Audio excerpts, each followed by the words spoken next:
St. Mark chapter 9 beginning from verse 1 ivangeli kaMark isahluko sesishagalolunye. Wayesethi kubo, ngiqinisile ngithi kini, bakhona abanye abemi lapha abangayikuzwa ngempela ukufa baze babone umbuso kaNkulunkulu ufikile ngamandla.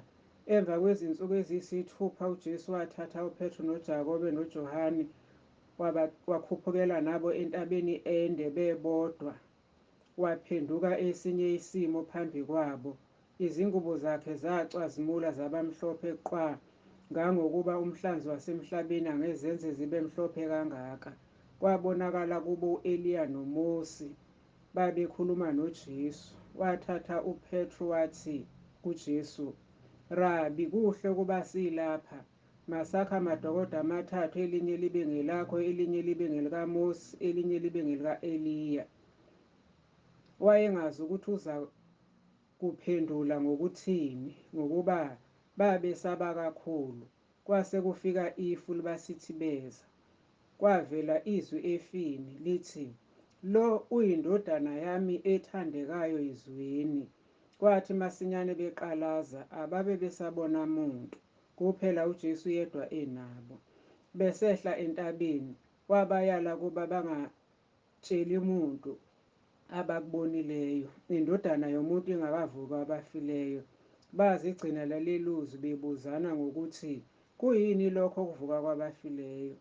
Base bembuza bethi, basholoni ababhala ukuthi u-Eliya umele ukufika kuqala na? Wayesethi kubo, nempela u-Eliya uyeza kuqala kuba abuyisele konke, kepha kulotshiwe kanjani ngendodana yomuntu ukuthi iza kuhlupheka ngokuningi idelelwe na? Kodwa ngithi kini, u-Eliya sewafika, benza kuye abakuthandayo njengalokho okulotshiwe ngaye. Kwathi sebeza kubafundi babona isixuku esikhulu sibahaqile nababhali bebuzana nabo. Isixuku sonke sambona qede sashaywa luvalo, sagijimela kuye sambingelela. Wayesebabuza ethi, nibuzana nabo ngantoni na? Omunye wesixuku wamphendula wathi, Mfundisi, ngilethe kuwe indodana yami enomoya oyisimungulu. Kuthi lapho eyibambayo uyidonsela phansi, ikhihliza amagwebu, igedla amazinyo, iphele amandla. Ngikhulume nabafundi bakho ukuba bamkhiphe, kepha bahluleka. Waphendula wathi, sizukulwane esingakholwayo, koze kube nini nginani na? Koze kube nini nginibekezelela na? Yiletheni kimi. Bayiletha kuye. Kwathi umoya embona wayihlukumeza kakhulu. Masinyane yawa phansi emhlabathini, yaziginqa ikhihliza amagwebu.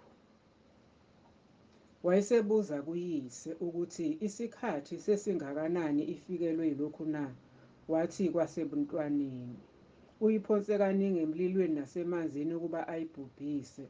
Kodwa uma unamandla okwenza utho, sihawukele usisize. uJesu wayesethi kuye, uma unamandla, konke kungenzeka ngokukholwa. Uyise womntwana wayesememeza masinyane wathi, ngiyakholwa, siza ukungakholwa kwami. uJesu esebona ukuthi isixuku sigijimela ndawonye, wamkhuza umoya ongcolileyo, wathi kuye, wena moya oyisimungulu nesithuli, ngiyakuyala mina, ngithi, phuma kuye, ungabe usangena kuye. Wamemeza, wamhlukumeza kakhulu, waphuma, waba njengofileyo, baze bathi abaningi usefile. Kepha uJesu wambamba ngesandla, wamvusa, wasukuma. Kuthe esengenile endlini, abafundi bakhe bambuza bebodwa, bathi, thina besingemkhiphe ngani na? Wayesethi kubo, lolu hlobo lungephume ngalutho, kuphela ngokukhuleka nangokuzila ukudla. Bamuka lapho badabula iGalile. Wayengathandi ukuba kwaziwe umuntu, ngokuba wabafundisa abafundi bakhe, wathi kubo, indodana yomuntu ikhashelwa ezandleni zabantu, baza kuyibulala. futhi isibulewe iza kuvuka emva kwezinsuku ezintathu. Kepha abazwisisanga lokhu kusho, besaba nokumbuza. Base beza eKhaphenawume. Kwathi esengene endlini wababuza wathi, beniphendulana ngantoni endleleni na? Kepha bathula ngokuba bebekhulumisene endleleni ngokuthi ngubani omkhulu. Wayesehlala phansi wababiza abayi12, wathi kubo, uma umuntu ethanda ukuba ngowokuqala makabe ngowokugcina kubo bonke nesikhonzi sabo bonke. Wayesethatha umntwana wammisa phakathi kwabo, wamgona, wathi kubo, yilowo nalowo uyakwamukela abe munye kubantwana abanje ngegama lami uyangamukela mina. Ongamukela mina akamukeli mina kodwa ongithumileyo. UJohane wayesethi kuye, Mfundisi, sabona umuntu ongasilandeli ekhipha amadimoni ngegama lakho, samnqabela ngokuba engasilandeli. Kepha uJesu wathi, ningamnqabeli ngokuba akakho owenza umsebenzi wamandla ngegama lami ongasuka masinyane akhulume kabi ngami. Ngokuba ongamelene nathi ungakithi. Yilowo nalowo oniphuzisa inkezo yamanzi ngegama lami ngokuba ningabakaKristu. Ngiqinisile ngithi kini, akasoze alahlekelwa ngumvuzo wakhe. Nalowo okhubekisa abe munye kulaba abancinyane abakholwayo, kungangcono kuye ukuba itshe lokusila ligaxwe entanyeni yakhe aphonswe elwandle. Uma isandla sakho sikukhubekisa sinqume, kungcono ungene ekuphileni uyingini kunokuba uye esihogweni emlilweni ongacimekiyo unezandla zombili.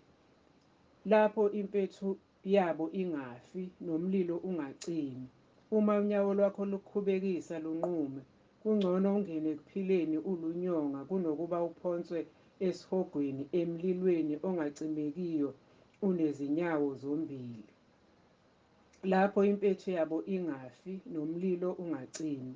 Uma iso lakho likukhubekisa likhiphe, kungcono ungene embusweni kaNkulunkulu uneso linye kunokuba uphonswe esihogweni unamehlo omabili. Lapho impethu yabo ingafi nomlilo ungacimi. Ngokuba bonke bazakugqunyiswa ngomlilo. Usawoti muhle, kepha uma usawoti engesenabusawoti, niyakuhlaziya ngani na? Yibani nosawoti phakathi kwenu, nihlalisane ngokuthula.